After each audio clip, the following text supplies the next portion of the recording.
Hi, Mr. Today, I am going to explain the 5th and 6th episodes of the South Korean survival drama Squid Game, called A Fair World and Gonbu. Spoilers ahead.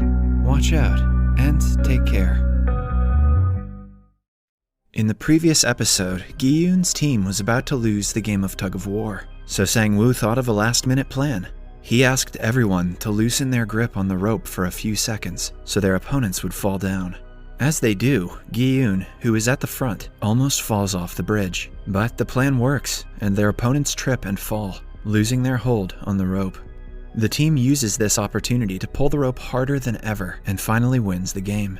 They lie on the ground in exhaustion, feeling the adrenaline rush in their bodies. While returning back to their room, the girl who Sae-byok had recruited, Ji-young, makes fun of a team member who happens to be a priest. They return to the room to see Deoksu's team talking to each other. Min-yo stares at the man, subtly telling him she doesn't need him anymore. The group then sits together while talking. Min-yo tries to charm everyone, so they will favor her. She also belittles Ali for being a foreigner and asks to see his passport. As they talk, it is announced that the lights will be off in some minutes. They know people might start killing at night, so the group plans to make a barricade and stay awake in pairs to keep watch. As they try to build a safe zone using the bunk beds, Deoksu approaches Gi-yoon and makes fun of him for thinking the beds can stop them from being killed. Gi-yoon, on the other hand, warns him of his own team members. He thinks since Deoksu has been ordering them around, he might be their first target. His words get into Deoksu's head, so he tells his team that they won't be killing tonight. Inam offers to be the first one to keep watch, saying that old people do not need to sleep, but the kind man is told to shut up by a new member because they cannot keep an old man as a guard. Soon, the lights go out, and Sang-woo and Ali stay awake to guard the others. Ali thanks Sang-woo for saving his life today and hands him a cob of corn that he had saved for him. Sang-woo breaks it in half, and the two enjoy the corn together while talking. He asks Ali to call him Hyung, which means big brother in Korean. They share stories about how they ended up in the game. After a while, Sang-woo wakes Gi-yoon to swap the duties. Deoksu also can't seem to fall asleep, for fear of being killed himself. Meanwhile, the police officer Jun-ho is taken to the room where some staff secretly harvest the dead player's organs. He finds out that the man he killed on the ship was also involved in the secret program. The doctor is there too, performing the procedures. He gets into an argument with the staff for being slow. Back in the room, Inam joins Gi-yoon to keep watch. Gi-yoon tells him how he was not paid for 10 years worth of work because the car company he worked at was at a loss. Inam sympathizes with him and starts crying all of a sudden. Gi-yoon tries to calm him and realizes that the old man has a fever. He makes him lay down, but doesn't have water to help reduce his fever. Sae-byok offers him some, and the two put Inam to sleep. It is now their turn to keep watch. Meanwhile, the doctor finishes harvesting the organs and hands them to Jun-ho and another staff member, who are supposed to dive underwater and give them to the buyers in the sea. After they leave, he asks the others about tomorrow's game, but it turns out even they do not know what it will be. The doctor freaks out, saying that he will be killed if they do not tell him. He holds one of them hostage and asks the other staff to figure out about the game. They get into a fight, leading the doctor to run out to the hallways, but he gets lost in the maze and doesn't know how to return.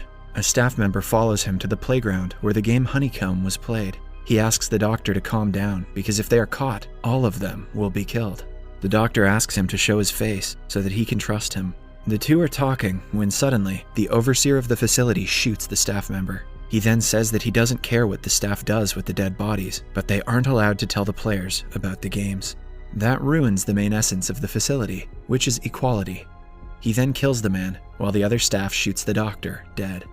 At the same time, Jun-ho and a staff member go down through an emergency exit, which the man claims are for the VIPs. Jun-ho vaguely asks him about the VIPs, but the man reveals no one knows who they are. He becomes suspicious of Jun-ho for inquiring so much, and asks him to open his mask. The man finds out Jun-ho is a different person, but before he can react, Jun-ho points his gun at him.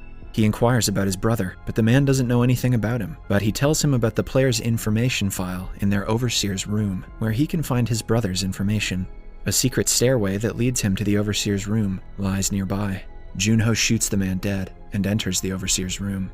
After he is gone, the overseer and the staff come downstairs to see the man who was killed by Jun-ho. The overseer digs the bullet out of his head and realizes it belongs to a policeman. The staff are ordered to find the man as soon as possible. An alarm begins blaring, waking the players up. They are quickly made to line up in the middle by the staff. Inam refuses to get up, and it turns out he had peed himself at night. Meanwhile, Junho is in the Overseer's room, where he finds the files of every single person who has ever participated in the game. He figures that the games have been played for many years now.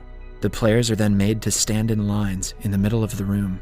Gi-yoon helps Inam by tying his jacket around the old man's waist, so he won't be embarrassed. After that, the players are then taken outside, through the halls, where everyone is horrified to see the dead bodies of the doctor and the staff who helped him, hung from the ceiling. An announcement is made, saying that this will happen to anyone who breaks the rules for their own benefit. In the meantime, Junho is still in the Overseer's office, taking pictures of the documents he thinks are important. He is searching for his brother's file when he hears a phone ringing outside. The Overseer comes into the room and picks it up. He talks to a foreign man in English about a minor disturbance that happened between the staff, and assures the person on the other end everything will be good when the VIPs arrive. After the Overseer leaves, Junho picks up the phone and tries to call the number back, but to no avail. In the meantime, the players are taken to an empty white room where they will have to separate into groups of 2. Gi-yoon's team needs to separate as well. They look at each other in confusion. Min-yo tries to sweet-talk Gi-yoon to team up with her. When he doesn't speak, she makes her way to Sang-woo, who also declines her offer. Sang-woo asks Ali to be his teammate, and the two look at Gi-yoon to see if he objects. Gi-yoon asks them to go ahead and starts looking for a teammate himself. Inam makes his way towards him, but Gi-yoon knows he cannot win with an old man as his partner, so he apologizes to him. Inam simply gives him his jacket, saying that the others might look down upon him if he doesn't have one. Gi-yoon feels bad for the man, but goes looking for a member anyway. Sae-byeok and Ji-young join hands as well. A man asks Gi-yoon to be his teammate. He reveals that since the doctor is dead, it leaves an odd number of players. So, the one with no partner will probably be killed. Gi-yoon looks at Inam, sitting alone in a corner, and feels awful for abandoning him, so he asks the old man to be his partner. In the end, the one person who doesn't have a partner is Min-yo. She makes a fuss about them not being able to win without her. As the players make their way to play the game, she is taken away by the guards. The players are then brought to a mock neighborhood with several houses and streets. Inam and Gi-yoon talk about the alleyways looking like their childhood homes, while Ali and Sang-woo promise each other that they will win the money together for their families. However, all of their plans fail when it is announced that the pairs will be going against each other. They are given 10 marbles each and told to play any game they want to with them. Most of them choose either a game where you should throw the marbles into a pit, or a game in which one guesses how many marbles the other person has. They are given 30 minutes to complete the game. Gi-yoon is shocked, but Inam seems to be looking at the marbles in fascination. He has completely forgotten what he was here for. As the game begins, everyone starts playing, but Inam goes around the blocks looking for his house. Gi-yoon tries to stop him, but he doesn't want to play the game, saying that it is childish. At last, Gi-yoon slams the old man to the wall in frustration, knowing that both of them will die if they do not play. Inam trembles in fear and accepts. At the same time, Ali and Sang-woo, who treat each other like brothers, have to go against each other now. Ali doesn't want to play the game, but Sang-woo insists that they do, or else both of them will lose. Ali doesn't even know how to play it, so Sang-woo teaches him. One of them will have to keep a certain number of marbles hidden in a fist. The other will guess if the number of marbles in their fist is odd or even. If the guess is correct, all the marbles the person is holding will go to the person who made the correct guess. The two start playing, and Ali makes the right guess at first, taking 2 of Sang-woo's marbles.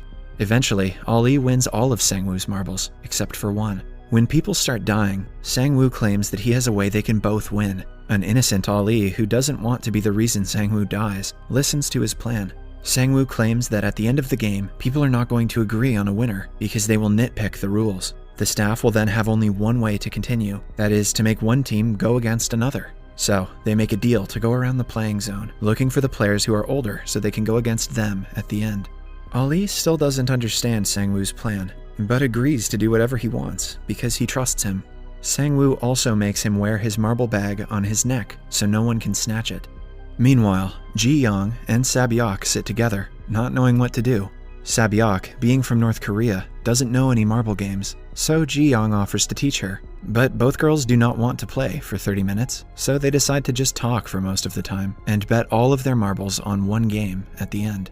Sae-byeok, who normally doesn't like to speak much, reveals that her father died while trying to cross the border, and her mother was caught by the Chinese police and sent back to North Korea. She wants to buy a house and bring her mother back after she wins the money. Ji-young laughs, saying that she could do a lot more than that with the money. Sae-byeok innocently claims she wants to visit Jeju Island, to which Ji-young offers to go together. They realize that it cannot happen because one of them will die today. Ji-young then reveals that she killed her abusive father and went to prison for it. She has no motive to live, even if she wins the money. In the meantime, Inam and Gi-yoon start the game, and Inam wins 5 of Gi-yoon's marbles in just the first round. As they go on, Gi-yoon is left with only 1 marble. He nervously guesses odd for the number of marbles inside Inam's fist, only to discover it is even. Gi-yoon loses the game. However, Inam forgets what Gi-yoon predicted, allowing him to change his answer. Starting that round, Gi-yoon uses Inam's dementia to win every round. At last, Inam only has 1 marble left, but he starts looking for his house again instead of playing. Similarly, Deoksu also wins the game against one of his minions when his marble accidentally knocks Deoksu's into the pit. Ji-young and Sae-byeok decide to throw 1 marble at the wall, and the one who throws the closest will win. Sae-byeok goes first and does pretty well, but when it is Ji-young's turn, she drops the marble on the ground lazily, making Sae-byeok win. Sae-byeok corners her and asks her to go again because it isn't fair. However, Ji-young claims that she has nothing to live for, unlike her. They say their last goodbyes before a staff member shoots Ji-young dead. Ali, on the other hand, goes looking for Sang-woo because only a few minutes of the game are left, but when he checks his bag of marbles, he realizes that his brother-like friend has betrayed him. Sang-woo has exchanged Ali's marbles with pebbles. Ali sheds one last tear, still in disbelief, before a guard shoots him dead. Now, only Inam and Gi-yoon are left. They have to play one last game for Gi-yoon to win, but Inam suggests they bet all of their marbles on one last round. Gi-yoon is enraged, claiming that this isn't fair. To Gi-yoon's surprise, Inam reveals that he knows Gi-yoon has been cheating him. The old man had faked having dementia to make Gi-yoon win.